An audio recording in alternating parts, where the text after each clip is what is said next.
eu acho que existe uma definição em software, tá? Um software, quando você ataca um software, você pode hackear o software.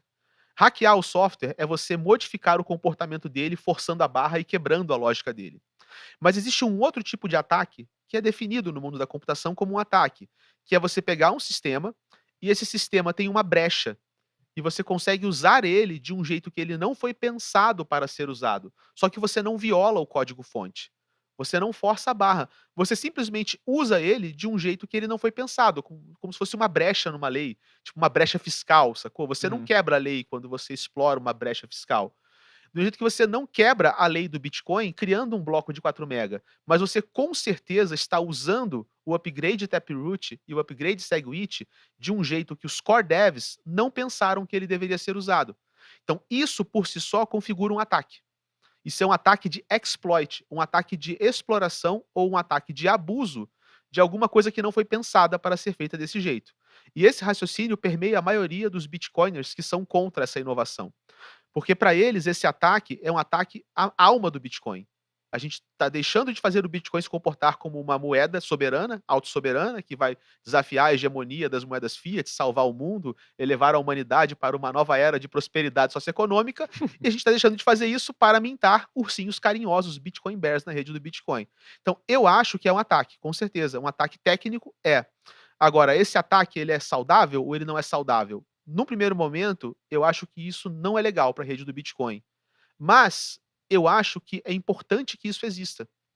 Eu não gosto desse ataque, mas eu acho que ele tem que existir e eu acho que ele tem que atacar o Bitcoin com força total. Porque o Bitcoin tem que se provar no teste do tempo.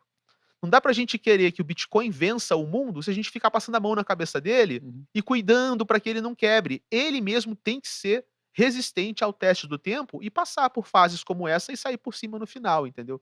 Então essa é a minha visão. Meio lá, meio cá. É, Eu quero ouvir a do Eric, porque. Não, agora, tipo, fazendo um grande disclaimer aqui, cara, isso aqui foi um conteúdo que eu tive, sei lá, um dia e meio para estudar. É algo extremamente novo, então mesmo da visão dos especialistas aí do mercado, eu tô longe de me considerar um grande especialista, não tem nada muito formado. Só que eu queria trazer um outro contraponto, que aí agora eu vou cotar o Eric Wall, que é um engenheiro de software, que trabalhou bastante, ele escreve bastante sobre o Bitcoin, que ele traçou uma linha de raciocínio que para mim fez bastante sentido, porque puxando a nossa contratese aqui, mim e do Bruno, que é de bastante gente já, da longevidade do Bitcoin, que é essa bomba relógio que o Bitcoin tem no sistema político-econômico dele. Cara, o Bitcoin, se ele não mudar, ele não tem como sobreviver ao longo do tempo, porque simplesmente as. Desculpa, aconteceu coisa aqui. Porque a remuneração dos mineradores não vai ser suficiente para garantir a segurança da rede. Isso ao longo do tempo por conta do halving, que vai cortando a recompensa dos mineradores de 4 em 4 anos pela metade. Beleza. A gente tem esse problema, ele existe. Ele existe e alguma hora ele vai precisar ser discutido. Ponto final. Surgiram agora os NFTs do Bitcoin, que claramente não surgiram visando resolver esse problema. Porém, no final das contas, seguindo uma linha de raciocínio, eles podem ser um início de resolução para esse problema, ou pelo menos dar uma margem para que uma solução surja. Então, qual foi a linha de raciocínio do Eric? Ele pegou, você ouve sobre NFTs no Bitcoin, então você pensa, pô, NFTs no Bitcoin, que coisa idiota. Aí você vai para um segundo nível, você fala, cara, eles nem deveriam estar no Bitcoin, Bitcoin é só para transação financeira. Só que aí ele entra num terceiro ponto que já começa a virar um pouco a chave. Você fala, cara, não tem como eu deixar a rede do Bitcoin propositalmente pesada se eu tenho um tamanho de bloco limite. Fala, eu não tô deixando a rede pesada, eu tô indo no limite do bloco que ele já é programado para acontecer. O ponto é o conteúdo da informação que está nesse bloco. Beleza, eu tô trocando transações por XYZ, ursinhos, qualquer outra coisa. Então, não importa como ele está sendo preenchido, o ponto é que o tamanho está sendo alcançado. Aí também não vale entrar no técnico do que é o SegWit e tal, mas vale ressaltar que a SegWit, ela pesa, ela custa menos, os dados de SegWit custam menos do que os dados padrões. Então, por isso que ela consegue dar um extra ali de margem para dados. Só que por que ela custa menos? Aí, por favor, você me corrija, tá? Que aí você é um especialista nessa área. Ela custa menos porque o dado da testemunha, né, da witness, ele pode ser descartado depois, ele não precisa ser validado sempre. Ele é baixado pelo full node, ele tem que ser baixado para a rede, só que uma vez que ele é baixado, ele não precisa ser validado novamente. Então, uma vez que você baixou esse bloco mais pesado, então você teve um gasto maior de banda aí para baixar o bloco, você não precisa armazenar esse bloco pesado, você consegue descartar esses dados depois. Então, no final das contas, se você está enchendo blocos com coisas que não são transações, ou seja, coisas que você não precisa armazenar para sempre, você está tendo uma rede mais pesada para ser baixada, porém você está com uma rede mais leve para ser mantida.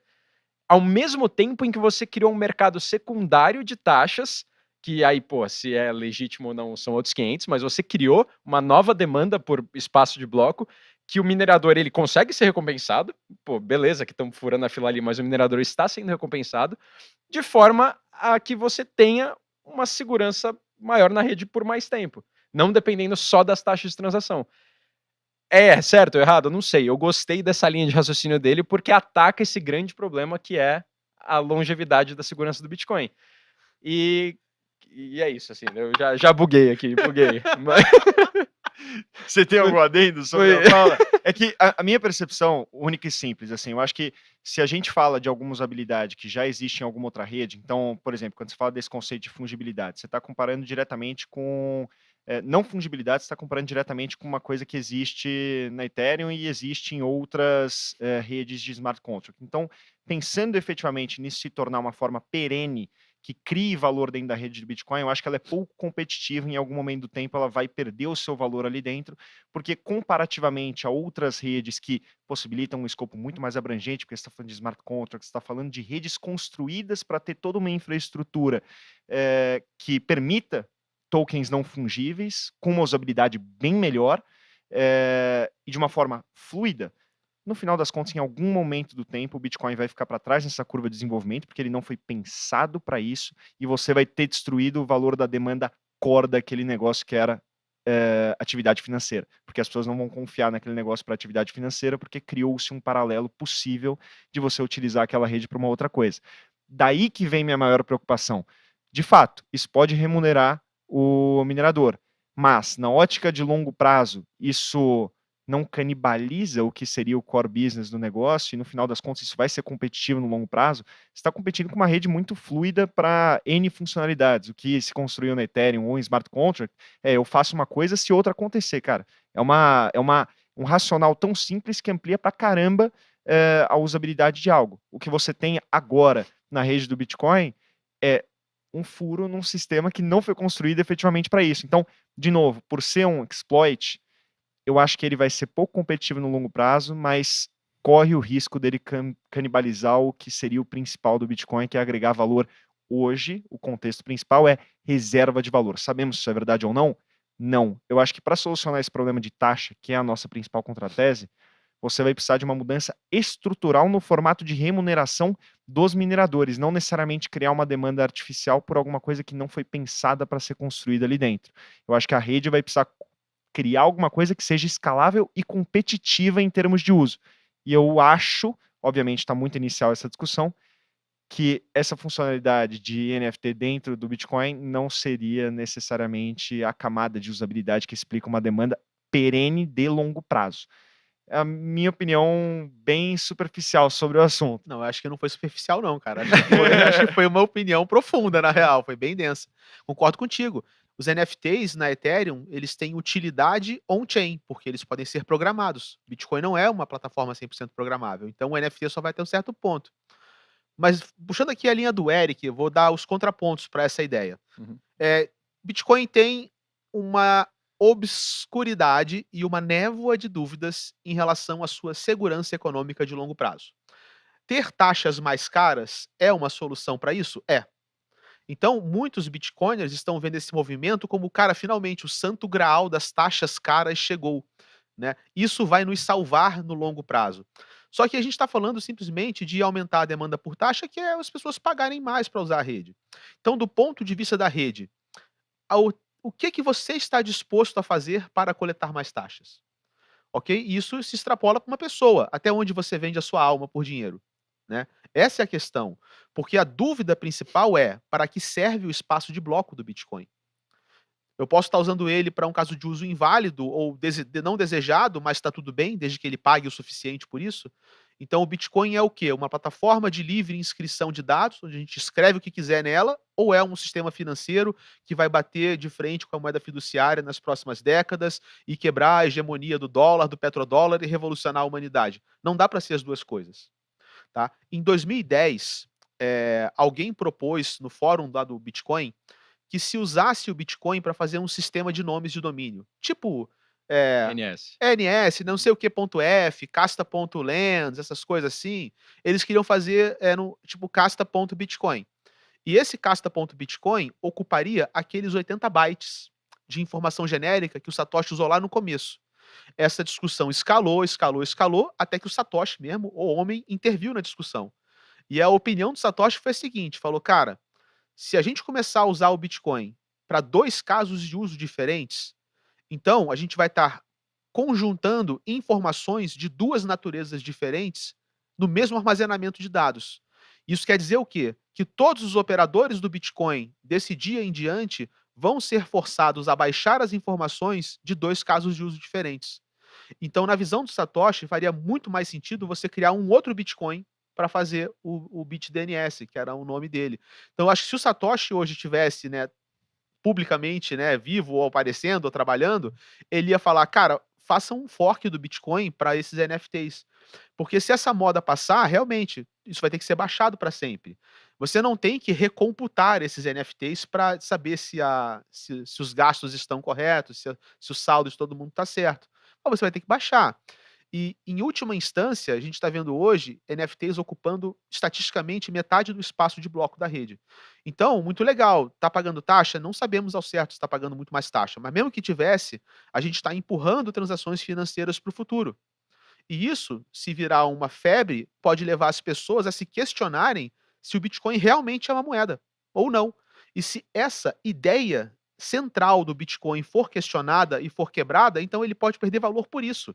E E aí pouco prejudica a liquidez, inclusive, porque se você for pensar, pô, qual é a minha segurança de ter uma determinada moeda se eu não consigo utilizar uma rede para fazer uma transferência e acabar vendendo ou convertendo em alguma coisa no final das contas, ou tendo a capacidade de transacionar ela pura e simples, porque o espaço de bloco vai estar prejudicado por N outras transações ali que eu não consigo concluir uma operação financeira. Qual que é o valor de uma reserva de valor que você não consegue mover? Mas, então, aí eu quero puxar de novo. De maneira alguma eu estou defendendo isso, tá? Eu só Não, quero... a gente tá eu quero brainstorm, assim, brainstorm. eu quero puxar de novo o problema de longo prazo de taxa e de sustentabilidade da rede. Se isso, que foi um exploit, não foi um ataque, né? Vou cotar o João Razin aqui, que, porra, por sinal, eu gosto muito do cara. Ele falou: o jogo está sendo jogado com as regras embaixo do braço, né? Então, nada fora da lei está sendo feito. Você tá fazendo o que você pode fazer.